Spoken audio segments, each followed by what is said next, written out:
عن أبي هريرة رضي الله عنه أن رجلا قال للنبي صلى الله عليه وسلم أوصني قال لا تغضب فردد مرارا قال لا تغضب.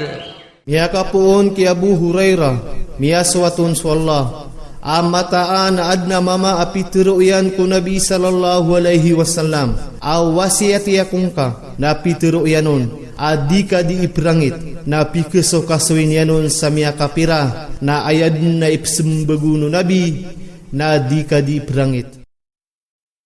Miyakapoon ki Abu Hurairah miyaswatun swallah amataan adna mama apituruyan ku Nabi sallallahu alaihi wasallam aw wasiati yakungka na pituruyanon adika di iprangit na pikeso kaswin yanon sa miyakapira na ayad na ipsembagunu Nabi na dika di iprangit.